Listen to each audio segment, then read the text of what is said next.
Hello, everyone. This is High Priestess Tana. I hope you all had a beautiful week thus far. I know that the weekend is approaching very soon. It's officially Friday. This is after midnight. And I'm up and I'm back with some more spiritual knowledge and insight when it comes to why do so many music artists use the color red when it comes to their background color for their album art or album cover, and what is its significant meaning or spiritual meaning, and why is this like a thing? Usually when you think of red, it does have some connection to like very strong energy, like masculine energy. Also like Mars, that Mars energy. That's why I said like a masculine energy. It could deal with lust, it could deal with passion, courage, being brave, love, of course. If I forgot to mention that in the other two videos, it deals with love, lust. It could deal with a lot of other things too. Like some people will even say it represents blood, and that's why some people say, "Oh, when you see somebody with a red album cover, or it's a lot of heavy red." I would say color scheme going on, or red tones or something on their album cover, or if they do a photo shoot or something that's like that, or some type of poster, usually that's an indication that they may also be very tapped into like maybe the occult or something too, because they may be into some other type of activities, but that's neither here or there. um So I want to start off tonight with Bone Thugs and Harmony. So their album is it E 1999 Eternal, or East 99? I'm sorry, East 1999 Eternal. Um, that was a pretty good album. I'm not gonna lie, but the album cover is very interesting. It's very busy. Like there's some hidden things there, but there are some hidden things there, and a lot of people might not have even noticed this, but you'll see like it's almost like a little burial ground behind them with a bunch of skull and bones, and you see it's a East 1999 or E 1999 Eternal, but it's kind of made like an anagram, right? So also another thing that I noticed too is that you have a figure in the background in one of the windows who's obviously representing Easy E. His real name was Eric Wright. So yeah, that's Easy's. That was his real name. So basically, it's talking about their Cleveland roots as well, symbolizing they East 99th Street, right? Their struggles with being in, I guess you would say, in the hood with which is like urban decay, and that encompasses like dealing with abandoned buildings, or places that look like they should have been, or businesses, or buildings that look like they should have been dilapidated, or should have been not dilapidated, sorry, they look dilapidated, but that should have been demolished. um Also their experience with losing their homies, you know what I'm saying, or the fallen friends. That's why the skulls are there. And as I mentioned before, Easy E is that ghostly figure in the window. He was their mentor. And it's also, you will notice that the tones are very dark in the background. They have a lot of mystical themes. They have hidden messages that is linked to anagrams and the Ouija board, and they're talking about death and survival. If I recall correctly, this is also the album that had Crossroads on it, and that was a great song. But also, um, I would say that there are a lot of supernatural themes that you pick up from the album art or the album cover, talking about the afterlife, finding peace, there are a lot of hidden messages. And anybody, if anybody knows about Bone Thugs and Harmony, you know that they were not strangers to the occult or exploring the supernatural or anything like that. So I feel like with this album cover, it was a reflection of their grim reality of what they went through and what it took to get where they were. And it was so sad because they didn't even get a chance to really celebrate in depth with Easy E as being their mentor, because it's like they just started a bond with him, and poof, he was gone. And as we know, Easy E's death was also tragic because he passed away from AIDS. And another thing too, and even Bone Thugs and Harmony talked about this as well, that they felt like it was something mysterious behind Eazy's death. Like some people argue that it was that he didn't catch, or yeah, that he didn't catch AIDS from being promiscuous, and that it could have been another way. People were saying that he could have been injected, or it's a lot of there are a lot of conspiracy theories around that. But I want to segue to talking about Easy E, right? So, um, I noticed with his album art, he used a lot of red and black, right? And I'm gonna talk specifically tonight about Easy Does It, right? So that's the name of his album. And if you look at the album cover, it's like NWA dressed in all black behind him, and they're waving this flag. Well, it's this flag that's in the air being waved, and it has skull and bones on it, right?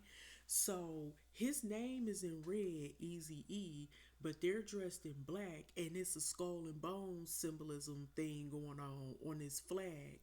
So I thought that that was interesting. I've always thought that album art was interesting, and I'm trying to see exactly um, what it's saying, but it's giving me some like energy, like kind of like fuck, like fuck the system type of shit.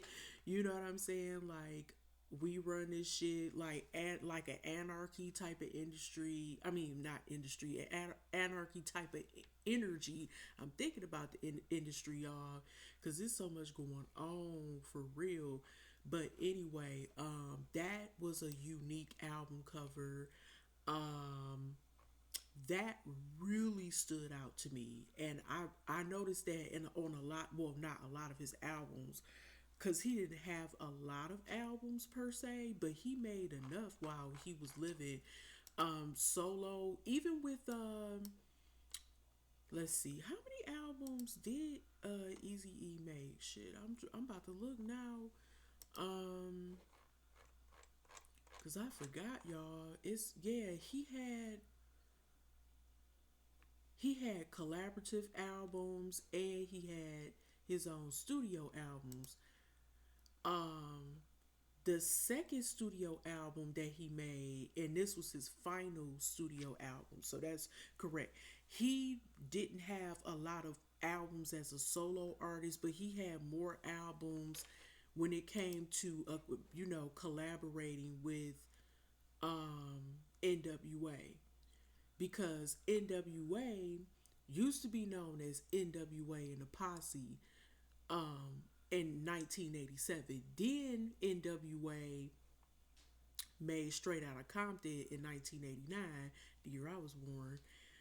And then 100 Miles and Running in 1990, and Niggas for Life in 1991. So he had more albums with NWA than he did as a solo artist. But the second album cover, and his name is in red again, is called Straight Off the Streets of Motherfucking Compton. Okay, so yeah, that was crazy. But I'm telling you, that Easy Does It album, album cover was the one because I saw number one, skull and bones imagery, his name in red, and we already know that he passed away, and he passed away from AIDS complications, and everybody had on all black, and they happened to be at the time young black males, right? So, and they got this rebellious type of energy, especially Easy E looked like fuck all y'all type of look. He looked like making that fucking camera on my face. That was funny, but I wanted to like kind of talk about that a little bit. Yeah, that was interesting. Now with the NWA album covers, oh, what did I what did I press, y'all? Oh, okay, that was right then. It's late, okay. But anyway, NWA, it was the same type of color scheme. NWA, well, the name NWA is in red, and then you have a black background, and then you have all their faces pointing to the camera, and you could tell that the camera is like aimed at the bottom, so that's that red and black contrast, I guess you would say. But I thought that was interesting. But they had that was the Straight Out of Compton album too, that I'm referring to. Wait a minute. Every fucking time, y'all, excuse my little slick mouth, but little potty mouth. Yeah, every time I start looking up this stuff, it's crazy because it gives me a hard time. It's like, oh snap, like it's running out of memory or something when I go to the search engine or whatever. This is crazy. Okay, NWA 100 Miles and Running. We about to see what this album art look like. Okay, so um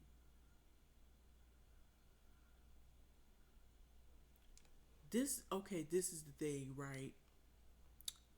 It's not a lot of like, what I was seeing before, like but it's still like the name in red. And it look like they have an alternate version of the album cover. But this version that, oh, nope, nope. I'm looking at 100 Miles and Running, and I'm looking at Niggas for Life. But check this out. So, with the album cover titled Niggas for Life, this is some spooky shit because they got it like, oh, hold up. Wrong. I'm wrong. Let me take that back. 100 Miles and Running. Wait a minute. Hold up.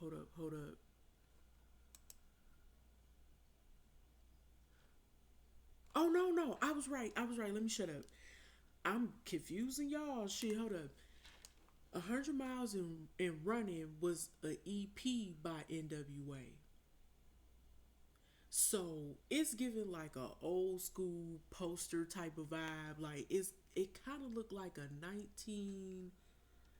1970s looking type of poster for the album art, and this looks like DJ Yella, Dr. Dre, and MC running, while Easy E is just more. It's like focused on him. He's in the beginning part of the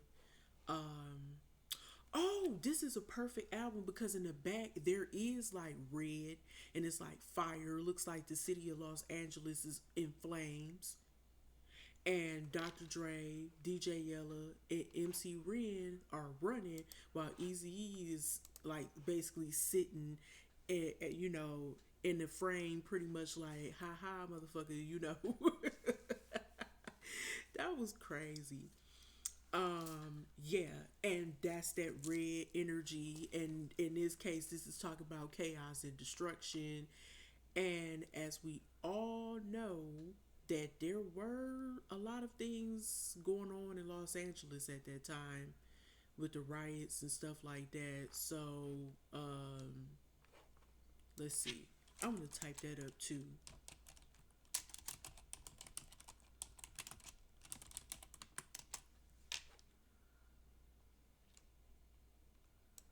let's see, Los Angeles riots or LA riots, 1990s.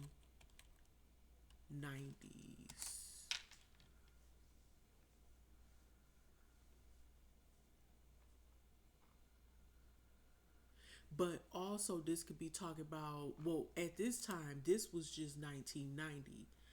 Okay, so this was released 1990. And, but in Los Angeles, there were things happening still because you had to think about the culture overall of Los Angeles, specifically Compton.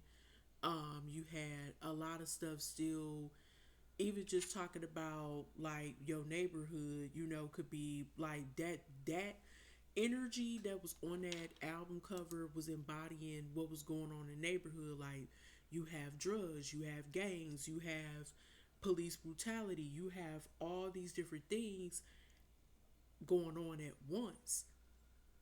And I don't know why, for the life of me, this keeps coming to my head. Escape from LA, y'all. It's giving like apocalyptic type vibes to me. Like, if you look in the background, I think that is MC Ren that is running in the back.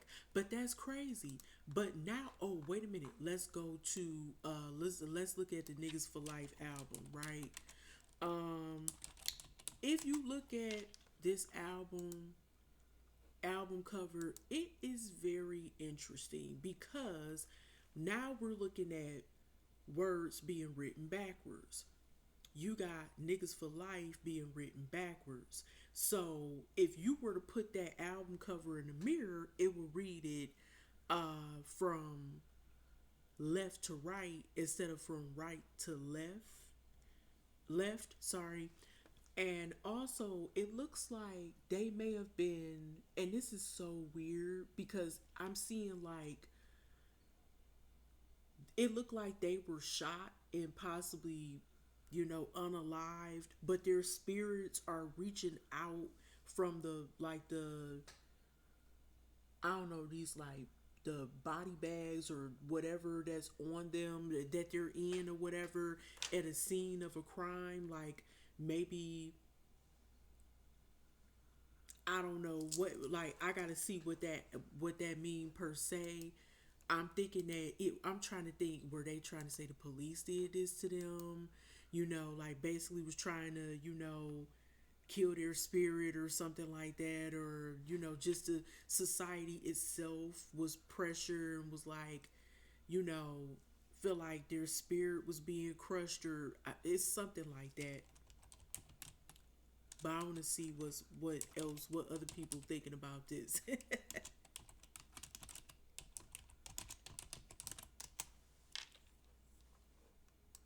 All right, so I'm gonna check some real quick. So, from what I'm getting,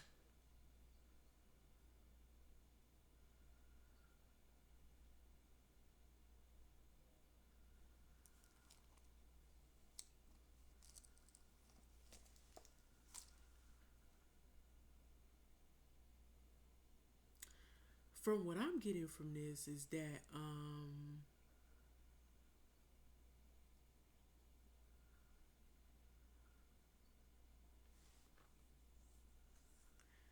they okay.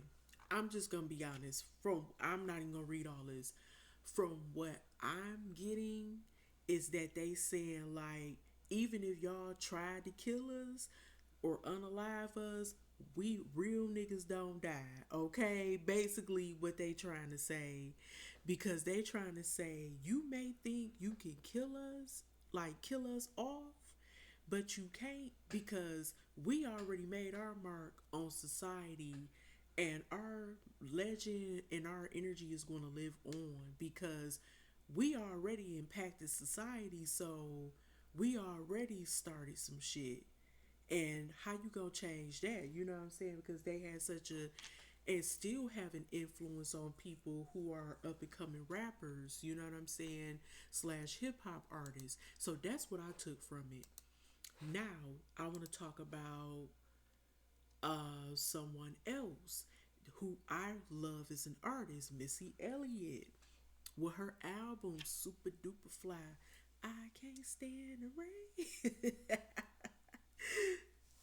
Missy Elliott was she funny as hell.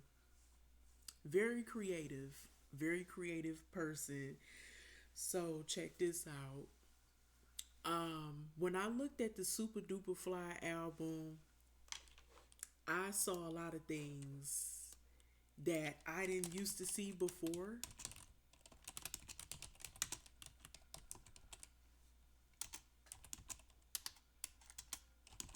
So I was seeing some red curtains in the back, and I knew noticed that automatically when I was younger. And I'm also, let's see, I wonder could I make this bigger? Let's see. Um. Okay. So it looks like she got and here go that color pattern again. A lot of these albums that I'm talking about tonight has red, black, and white. Missy has on black and white, which is also like the duality. Some people would say the contrast between good and evil or whatever, and pure and impure energy, or however you want to put it, or not impure, but purity and impurity, I guess you would say. And then we have, like I said, the red curtains, but they have like black too. Um, and then we have her album name in red letters, Super Duper Fly, right? So what alarms me is it's like really black behind her. She's sitting on a black couch, black and gold couch. It looks like Versace or something. I want to say, but I want to look at something really quickly, y'all. Let's see. What was like Oh yeah, she had a lot of hits off this. I love that. Hit 'em with the heat. Sock it to me, the rain, super duper fly, beat me 911. I remember that. Yes, and this the thing. Check this out. 702 had vocals on "Beat Me 911" because it was featuring 702 and Magoo, and then you had Aaliyah doing vocals too. Best Friends, that song that was on there, she was doing the vocals, and then Busta Rhymes was doing vocals, and he rapped on some tracks. Um, Busta's outro, Busta's he did an intro and outro, and you also had Genuine. He was featured on the song Friendly Skies, so he did his vocals for that song. And then you had Timbaland on songs, two songs back to back as featured.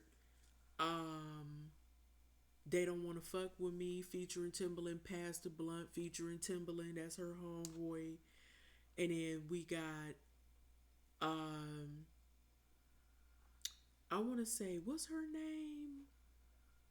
Nicole, yeah, Nicole. I think her name is Nicole Ray or something like, or it was. I don't know. She changed her name or something. You never know. I can't remember. Okay, featuring. It's called Getaway, featuring Space and Nicole. Yeah.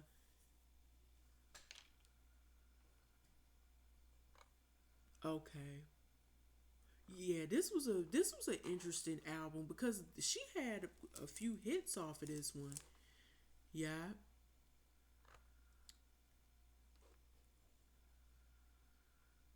And actually, Hit 'em with the Heat was a very creative video too. It was giving me like a mystic, supernatural type of vibe too. Socket to Me had a lot of red in it. Featuring the Brat. Oh, I forgot to mention the Brat, y'all. My bad. Yeah. Socket to Me featuring the Brat. Yeah, but it was that album cover was unique. Um,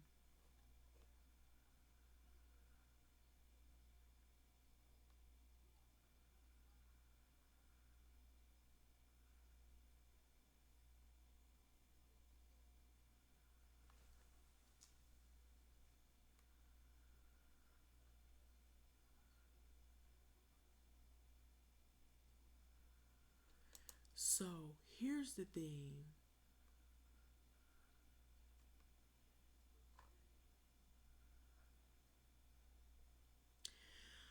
I know one thing is that with the super duper fly part, she was referring to the black exploitation film Superfly. I've seen that before a few times.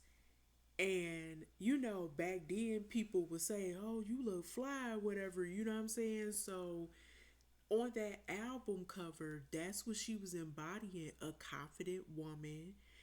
And she challenged the norm. She had her own look, like she had her jersey on with her name on it. You know what I'm saying?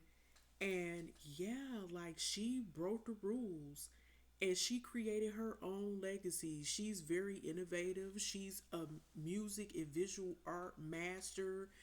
She's like, some people may even argue or say she's like the female Michael Jackson when it came to videos of that, or something like that.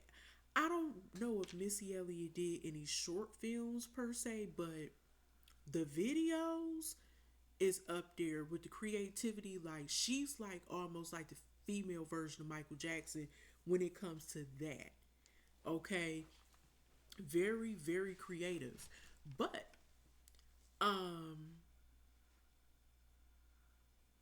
I believe that the red curtains was representing her sensual side because, as you know, Missy is she was very sexual on her albums, very sexually liberated. So that's what I was getting from it.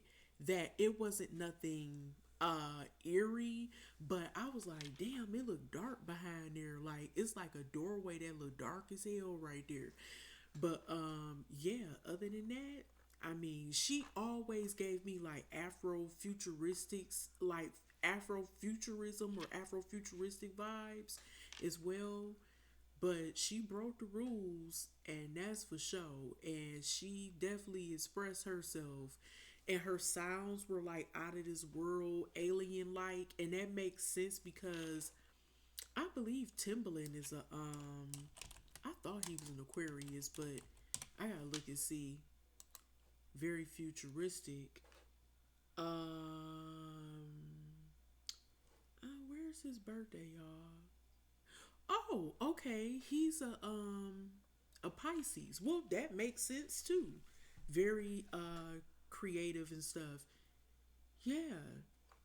Okay, so that makes sense. That makes a lot of sense.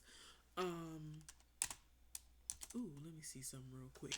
Now I gotta move on, y'all, cause I'm up here. I kind of went off what I was really trying to talk about. Next, we have Janet Jackson's "Control" in the Velvet Rope. We already know how Janet Jackson get down. She's very sexual too, and her and Missy are really close. From my understanding, they have a close bond. And yeah, with the Control album, I think it was a red background, but it was like to me fun and art loving. Um, it was given like an artsy type of vibe. It like avant garde type of energy more than anything. But the Velvet Rope, I got something different from it. It was more like sensual, passionate, um, letting loose. Um, Cause I think that's the album with "I Get So Lonely." That's my shit too. But anyway, and "Till It's Gone" featuring Q-Tip, I believe too. But anyway, I love that album. But another thing that I noticed is that yeah, when I think about the Velvet Rope, right? I'm thinking of being a celebrity, right? The velvet rope meaning. Um, it's talking about VIP sections of the club. It's talking about the nightclub scene, velvet rope. Somebody saying that, oh, according to Urban Dictionary, means a means by which to get yourself out of a date with a person with lots of red flags. What are they talking about? Y'all, shit. Um, also,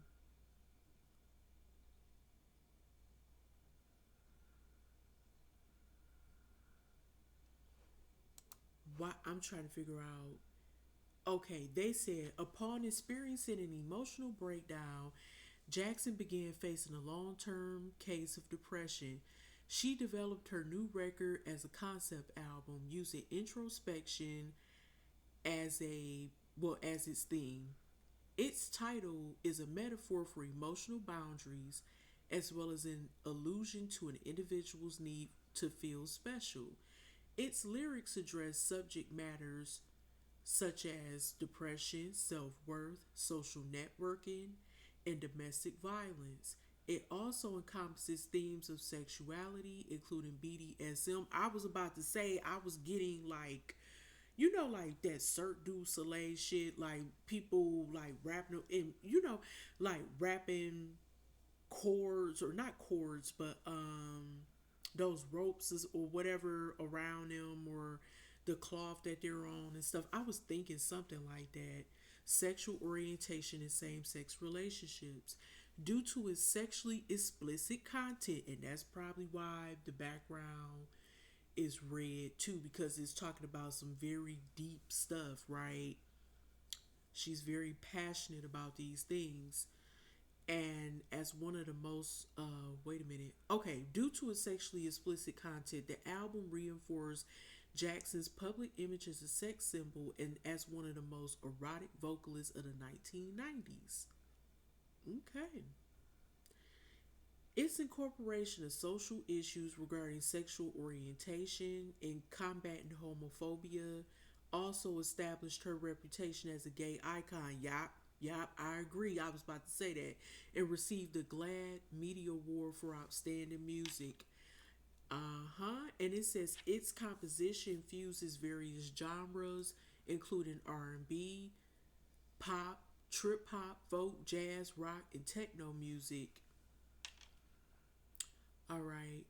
Also, considered to be Jackson's most mature recording, it is regarded as a template for pop artists transitioning to a darker or rebellious sound, yeah, that war energy, and as a precursor to the development of alternative R&B. Yes. I was also thinking that too about yeah, bondage. That's what I was thinking about. Like when people be into that type of, you know, deep sexual desires. I think she may have been exploring some things herself in her own relationships or, sexual relationships.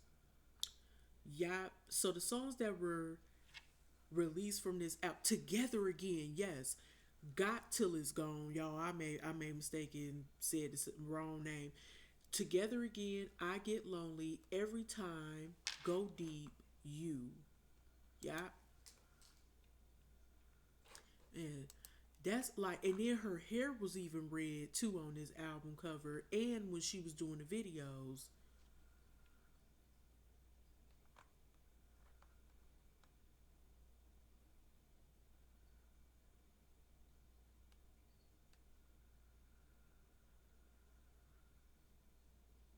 But one damn thing, I'm telling you, that damn Janet Jackson looks amazing. You hear me?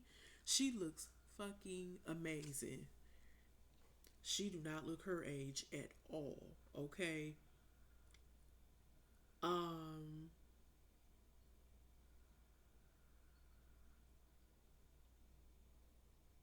But check this out. As soon as I said that, it said during her Janet World Tour, Jackson experienced an emotional breakdown stemming from self hatred, childhood humiliation, self harm, and distorted body image. She looked good to me. I know she went through stuff when she was younger, but shit, I need to get my body like hers. The hell, shit, she doing a good job keeping herself together because she still look good to me. But yeah, you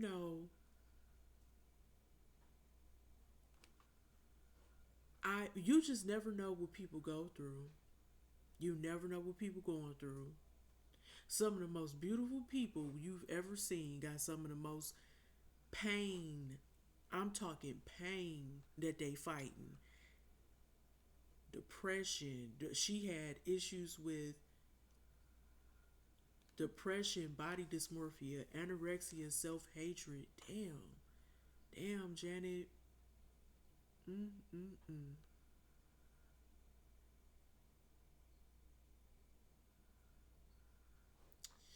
This, you know what? I would have to say, hands down, that the Velvet Rope might be the best Janet Jackson album. It's up there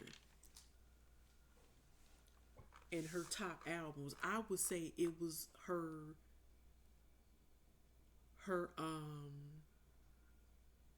best album. Yeah. Wow. All right, y'all. Whew, that was a lot. Um so another thing I want to talk about is Cisco Unleashed the Dragon. And I'm gonna talk about Drew Hill too. So let's start off with Drew Hill. You have Drew Hill, the debut album, so it's like self-titled Drew Hill by Drew Hill, basically. Then you got Drew Hill, Drew World Order, right? They both have red themes on them, like that's a thing, with the red background. Yeah, the first album it was just kind of plain, just a red background with the dragon, I believe, dragon logo. That's what I want to really talk about. Okay, so one of the group members of Drew Hill, I forgot his name. He was talking about how they used the dragon as a logo. The dragon is actually on the album twice, appears on the album twice, because it's a big golden dragon in the background on the wall, it appears. And it looks like this is a red car or something, that they're like on the hood of a car. Well, not on the hood of a car, but they got their hands. Three of the members have their hands placed on the hood of a car or something. I'm trying to make out, or is this a table? It might be a table.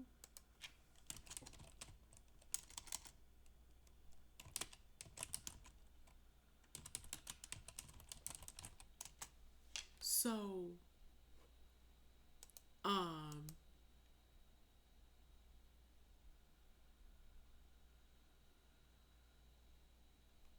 yeah, it's not really a whole lot going on there. But I do want to talk about the dragon energy that appears on the album covers. And then you got Drew World Order, which is like very fiery. Like Cisco hair is red, honey. You got the whole background is red with like thunder and lightning look like coming from the logo. You have the dragon right there between Drew and Hill. Okay. And Cisco look like he's ready for war, like he wanna beat somebody's ass. Go kung fu fighting on a motherfucker or something. But anyway, uh, that was interesting, and I said there go that war energy. But to me, the first album cover was given like passion, lust, being a hopeless romantic, being in love, experiencing love, even if it when it's hard and difficult to navigate, especially when you're that young at the time. They were young and fresh and you know new to the industry. And Drew Hill member, I want to get to the nitty gritty because I feel like I'm wasting too much time. Drew Hill member talks about dragons. Let's see. Boom, boom, boom. Let's see.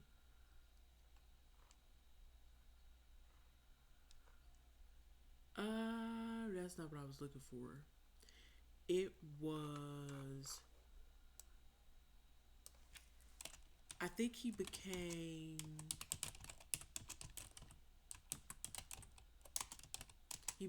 Christian.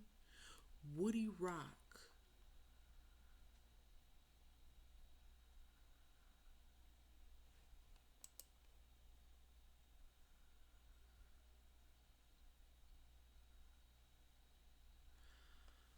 I think this is him. Woody.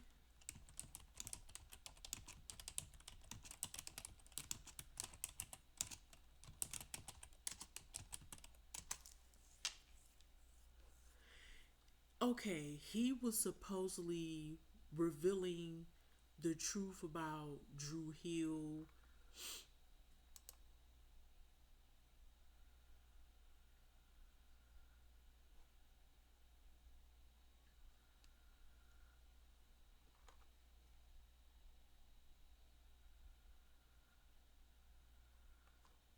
I think that's him.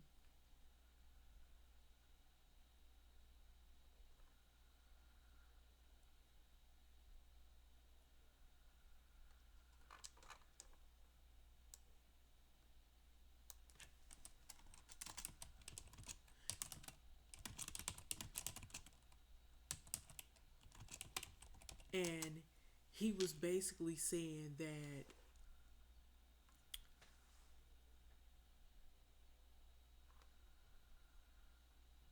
how the music industry allegedly wanted them to use that imagery because it represented like some from what I remember, people say that the dragon can also represent the devil. And in some cases, the dragon is considered lucky in certain cultures, especially Asian cultures, like East Asian cultures, in parts of Europe, I guess you would say, like in the UK or something. And if I recall correctly, on the flag for Wales, I believe it's a dragon on there as well. I could be wrong, but let's see, Wales flag. Yeah, it's a red dragon on there. I was right.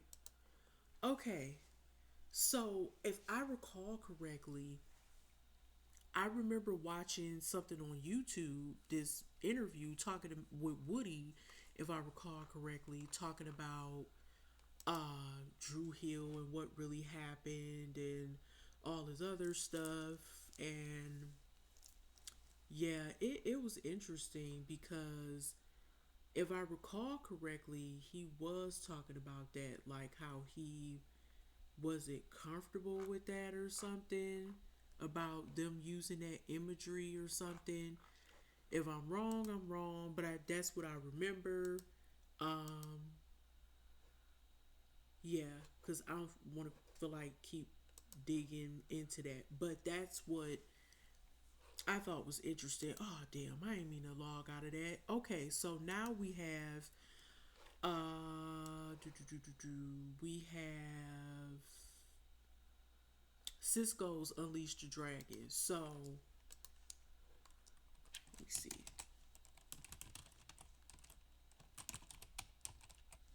So on this Unleash the Dragon album cover, Cisco is basically like dressed in red again with the blonde hair. It's giving that red and white symbolism. So he has like platinum blonde or silver. His hair looks silver right here. Silver hair. And if I'm not mistaken, I see a dragon logo, kind of like inside of a like a triangle or something. I shit. I ain't about to go through all that, looking through all that. Okay. That's on the front part of the album cover, right? Or the front part of the album. He got a red leather outfit on, jacket, pants, patent leather. And then on the back of the jacket, you have a dragon. A big dragon that's on the back. And the dragon mouth is open. That's crazy. But yeah. So yeah, that's pretty much what I can say about that album. And let's see. You know what? That okay, because sometimes the okay, so it is looks like a it do look like a dragon with a triangle. That is crazy because that's giving me you know what vibes. Um like he down for the shits, you know. I don't know what was going on with Cisco then, but I know after he did the other album, I believe that didn't do too well. Return of the Dragon didn't really do too well, if I recall correctly. But yeah, that's wild. That's some crazy work. When I saw that damn triangle, I was like, really? With the dragon? I'm like, that's doing the most. Even though I love Cisco, you know, he sing and shit. It is what it is. People be on their other shit. And the song Thong Song came from that album and Incomplete. Yeah.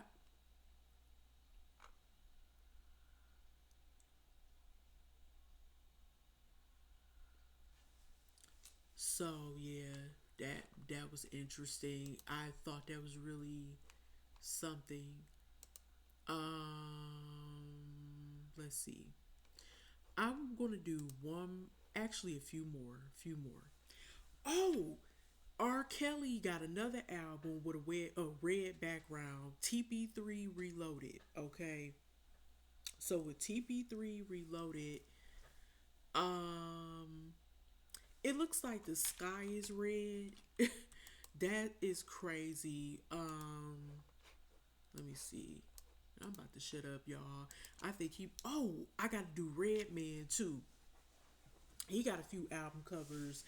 I'm just going to talk about the ones that stood out the most to me, which were really like maybe three of them.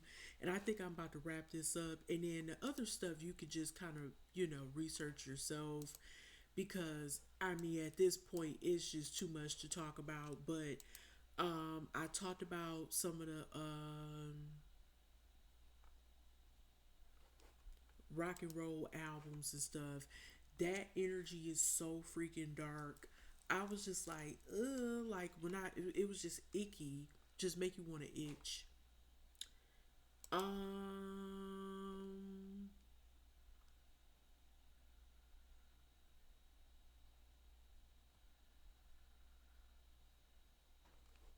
what was I? Oh, I was looking for yeah, TP3 Reloaded.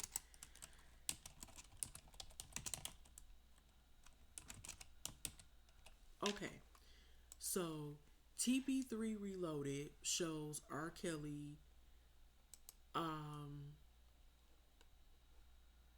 like standing at the edge of a I don't know what is this. It looked like he's in a desert or something and the sky is red. It almost looked like he's at a mountain cliff or something and the sky is really red. And that I don't I just am only concerned about that part.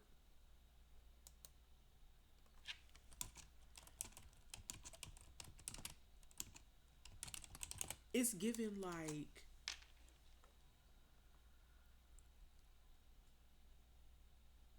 It's futuristic looking, that's for sure. It's giving me, it almost looked like he's on Mars or something.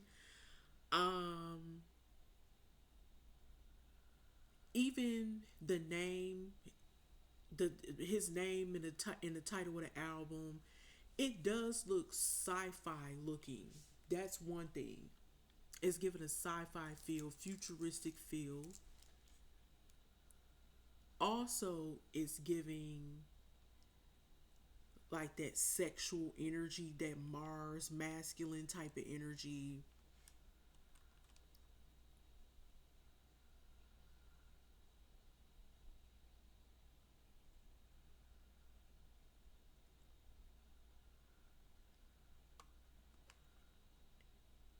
And it is like 12 play. Because when I thought about it, I said, wait a minute, TP2 and TP3. Because first of all, his first solo album was 12 play. Then we had, was it R? And then after that, I forgot shit the other album. But then we started getting into the TPT um 2 and TPT3 reloaded. This is basically like 12 play, like a 12 play series, okay, for his albums. So,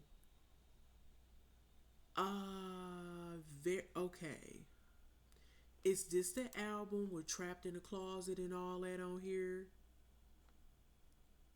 Yes, In the Kitchen slash Trapped in the Closet, Chapter 1. Players Only, Slow Wine, Burn It Up. Now, this was in 2006. Now, he released this after he got in trouble about that stuff with the, girls and all that shit. Okay? So, this is the third installment of the 12 play series, and it includes 5 parts of the song Trapped in the Closet. It makes a whole lot of sense why that sky is red. I'm just gonna leave it at that because we already know how R. Kelly is. We don't need no damn thesis or no damn plot summary about what we about to get into when we listen to his stuff or read his stuff. I ain't about to be listening to him.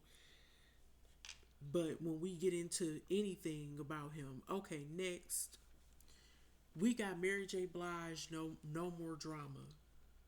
That was a very impactful album for her as well.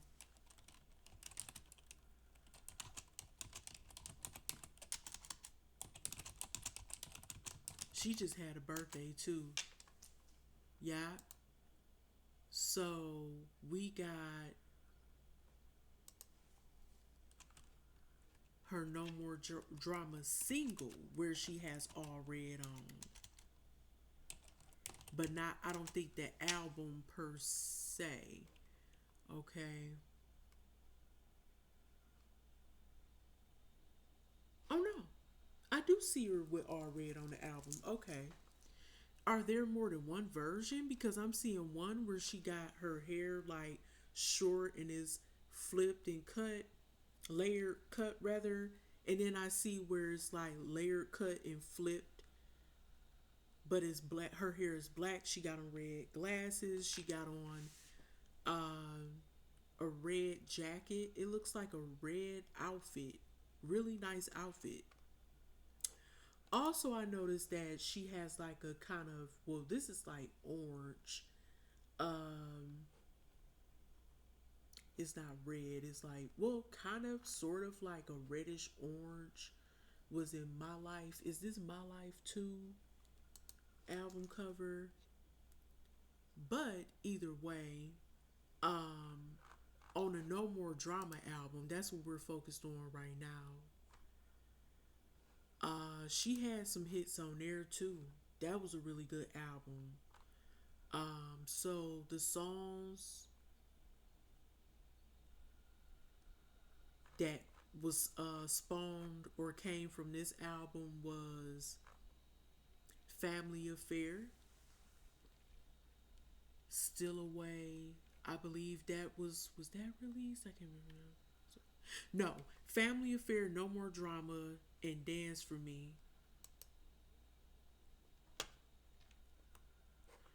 Okay, No More Drama was deep. And guess what? That was produced by Jimmy Jam and Terry Lewis, and I did not know that. Who was also or is Janet or not is are Janet Jackson's producers or were. I don't know. Missy Elliott also wrote some songs or a song on here for her. So that's deep. Um, that because they're close too, from my understanding. I think her and Missy are cool with each other as well. Yeah, y'all, this that song No More Drama, man. That oh, y'all, they did a re-release. That's why it was more than one album cover. It was a re-release. Yeah, Rainy Days. I remember that song. Yup. That's what it was. I said, Mom tripping. Okay, I'm just like flipping out here. Okay, but we already know what that song No More Drama represented. Mary J. Blige went through some shit, y'all, and she poured her heart out on that track. You know what I'm saying? And also, I wanted to point out in the video Family Affair, her hair was red too. So, yeah. I think the last person I'm about to talk. Oh, Usher's 8701. Yeah. He had like a red sky type of theme, and he had some hits off that album as well. And I think that may have been the one where You Don't Have to Call and You Remind Me and shit, I can't remember the rest, but y'all get it. Um we already know Usher is very sexual, passionate, sensual, all that. Okay. So that was some very like that was some intense. You know what, the red sky kind of remind me of the TP3 album cover with the red sky type of thing going on, futuristic type shit. But anyway, y'all, I'm about to speed through this. I want to talk about Escape for a minute. Traces of My Lipstick. Nah, that was pretty good. That was a really nice album, and they were dressed in all red, and they were more sexy then, you know what I'm saying? So they were all dialed up and stuff. Everybody looked good on the album cover, and they were tapping into their womanhood. And we had some songs like, was it Who Do I Run To? Is it My Little Secret? And all, yeah, that was the shit. Y'all already know. But yeah, it wasn't nothing too much to talk about that. Besides, they were feeling good, sexy, empowered, passionate, a little lustful at times, you know, little sexy vibes. Like they wanted to be playful and sexually liberated, sound like. So ain't nothing wrong with that. Let's see. Lil Wayne. I want to tap into that real quick. We'll tap into his album covers. So, the one that really stood out to me is the one called I'm Not a Human Being. I can't remember if I talked about this last night, but I'm just make this real quick. We already know about Lil Wayne. He been around a long time. He is considered a dope rapper. He got some bars and shit like that. But the thing that stood out to me is that I'm Not a Human Being Part 2 correction is a black background with a red and black butterfly. It's giving like monarch butterfly vibes. Y'all could take that how y'all want to. We already know Lil Wayne was brought up in the industry, and with his, you know, he loves stunting like his daddy. Well, was stunting like his daddy, like he was saying, referring to Birdman, aka Baby, aka whoever, whatever the fuck you want to be called, right? Um, it was definitely giving like this thing of him going through this metamorphosis, like this rebirth, these different cycles in life. He went through a lot of stuff as well. He was experiencing some internal battles, from my understanding, and it was just like him pouring his life out on those tracks, in a sense, sharing, just his experience with the world. That's what I took from it. And it was also giving, like, it was kind of giving a little bit of, hitting messages a little bit with that album cover. I'm not even gonna lie, because that damn, what was that video called? Love Me featuring Future and shit. Was that Drake or somebody too on there? I was like, Lil Wayne doing the fucking most. Um, when I saw that video, so check this out. Um, Ooh, baby. Yes, yes, yes. That song Love Me was, I don't give a fuck. I ain't care for it. It was too dark for me. Yes, it was featuring Drake and Future. And that was and this was his 10th album.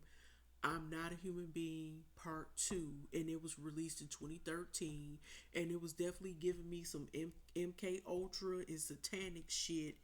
I don't know what the fuck he was on, what he is on. This is all alleged. I'm not saying this is what it is, but if you saw that fucking video, you would be like, "Oh hell no, nah, bitch.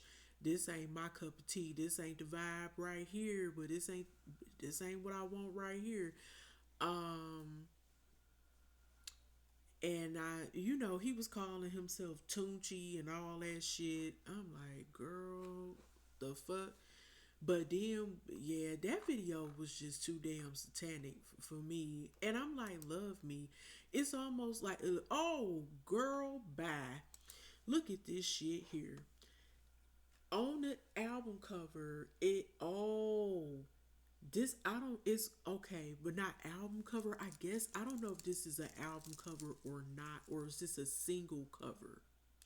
I think it's a single cover. It's called Pyro Dreams. And it's got those butterflies just all around him, those red monarch looking butterflies, y'all. And it's like one is sitting on his mouth like he's being silenced. Yo, that was all the fuck I needed. And they look like that monarch butterfly. If you look at that video called Love Me, it looked like I saw people allegedly, well, not people, women was like bathing in blood or something. They look like vampires or whatever the fuck. That was dark. I ain't fuck with that album. I was like, oh, you got me fucked up.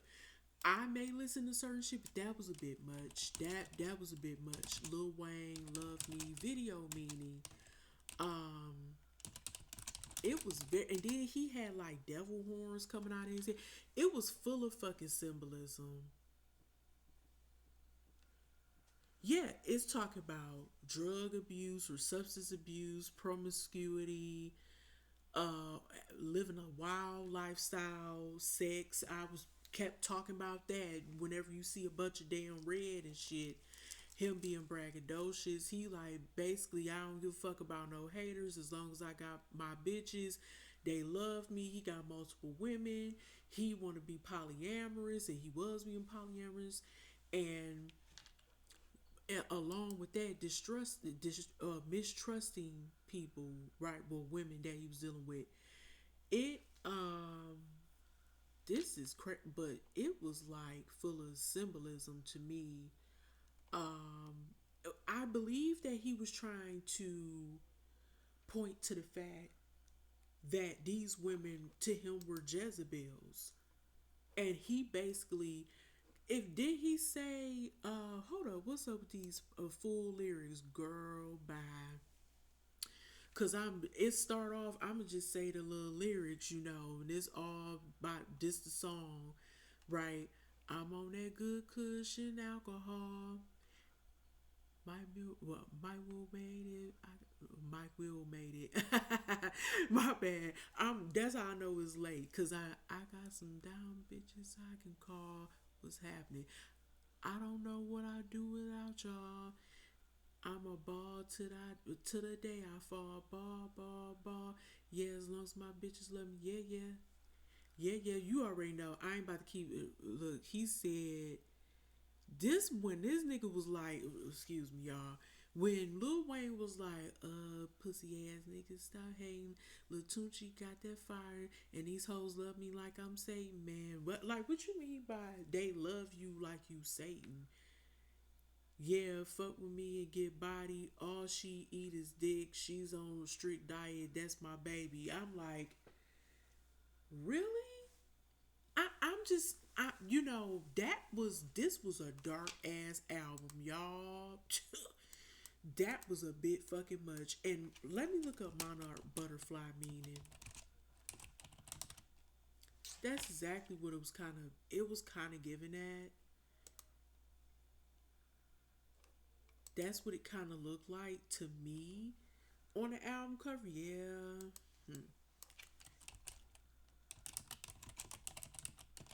And back in 2013, back in them 2010s, that's when a lot of people was on that shit, adding all that heavy ass symbolism and it was like old cold satanic looking symbolism and shit in their videos up in my freaking web browser just crash. Yeah, this is crazy. This is crazy. But I spent too much time on him anyway.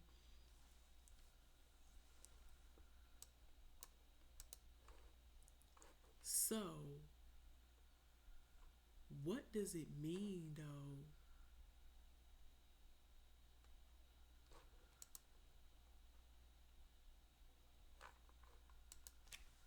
Because they did mention that on something I was reading yesterday. Monarch Butterfly, uh, it often symbolizes transformation, rebirth, hope, and spiritual messages stemming from its incredible life cycle and long migration. Culturally, they're seen as messengers from deceased loved ones, especially in Mexican traditions for Dia de los Muertos, or signs of spiritual guidance, representing themes of endurance, new beginnings, and trust in life's journey. Also stands for transformation and renewal, messages from the spirit world, hope and endurance, freedom and joy, spiritual guidance.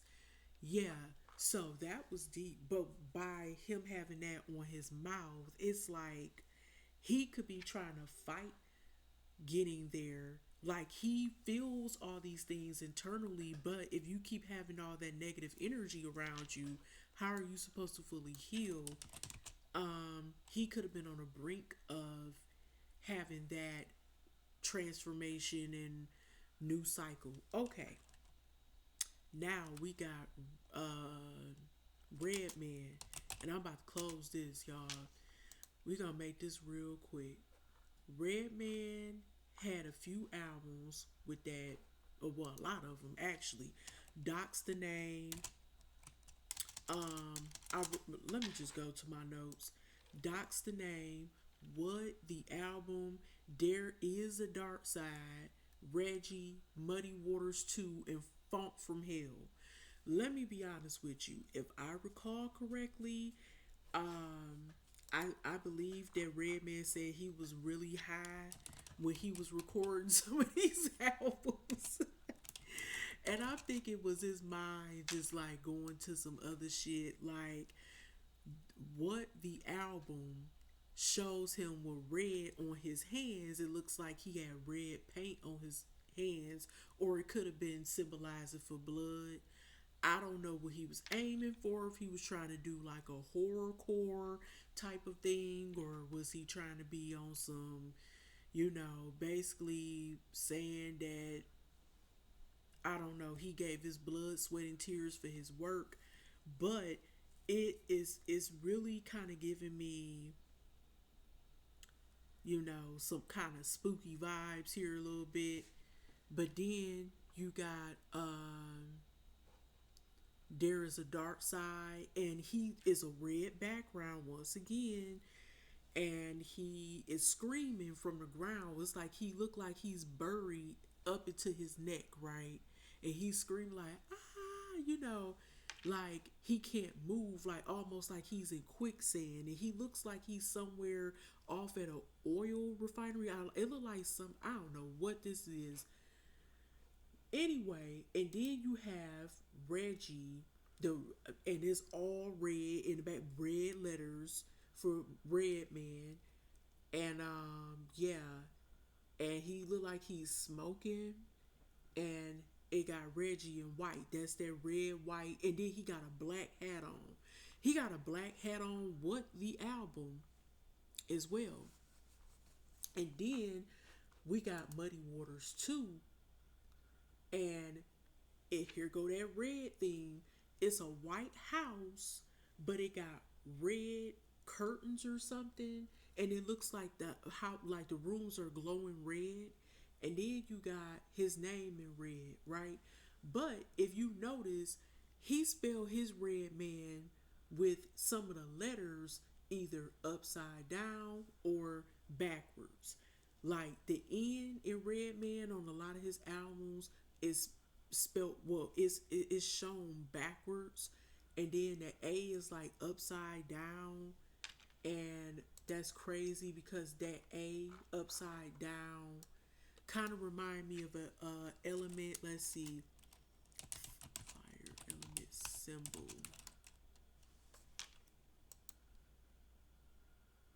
Okay, so uh okay, so Earth, the symbol for Earth when it comes to these elements and stuff is like a triangle with a line in it at the bottom. So this is crazy, y'all. So I don't know, it's giving me alchemy type shit, but I could be reaching. But it's also giving me fiery energy because guess what, y'all? Red Man is a damn Aries, from my understanding. I think he's an Aries, y'all. And then we got Font from Hell, from what I saw, that was an album cover too. I don't know how popular that album is. But yeah, Red Man's birthday is, I wish it would hurry up. Um his birthday is April 17th, 1970. And that makes him an Aries. So that makes a lot of sense too why he might like the color red because of that fire theme. Ooh, my ass hurt, y'all. Shit, I've been sitting down too long. But one more thing, and we about to close this out. Um, Digital Underground, Sons of the P. That album cover was interesting. Because it looked like Shock G had like electrical currents coming out of his hands, and it looked like a few members of Digital Underground were like these big ass capsules or like some type of incubator, oversized incubator or something, and like their bodies were being like preserved or something, like they were um being brought back to life or something like that. It's giving me like a Frankenstein or some mad scientist type of energy. But that was crazy, and what's even crazier is that Shock G is no longer here with us. He passed on, I think, a few years ago, and Tupac isn't here anymore. He passed away in 1996, and they were close. And Tupac was also a member of Digital Underground. He was like a roadie slash rapper with Digital Underground before he became a solo artist. And Shock G was like a mentor to him for a while. And yeah, I thought that was interesting. But I just wanted to point that out. Digital Underground had a unique energy to them. They talked a lot about sexual things, but they also talked about the community and how people should get along and stop using drugs and all that other shit. Especially on the Sex Packets album. But what I can say, at least they were promoting condoms, just like TLC was, especially Left Eye. And that's crazy because Left Eye and Tupac were really close too, and they're both deceased as well. All three of these individuals are deceased. That's so damn sad. But y'all, I'm about to end this. I've been talking for too damn long. This is the longest video I've ever made since I've been on YouTube. I hope y'all take this information and have fun with it and also learn from it. I just try to incorporate spiritual insight, messages, and guidance in a fun way. Sometimes you want to just be a little bit more open to teaching things that could be, just more relatable for everybody. And music is a good way to do that because a lot of people listen to music, and a lot of us grew up seeing these things and we just weren't sure about talking about it, right? Didn't know who to talk to about it specifically in some cases or a lot of cases, without judgment and stuff. But anyway, y'all take care. I love y'all. Stay blessed. Have a beautiful weekend. If you don't hear from me sometime this weekend, like Saturday or Sunday, all right, y'all stay safe, stay blessed, and I wish y'all the best as usual. Peace.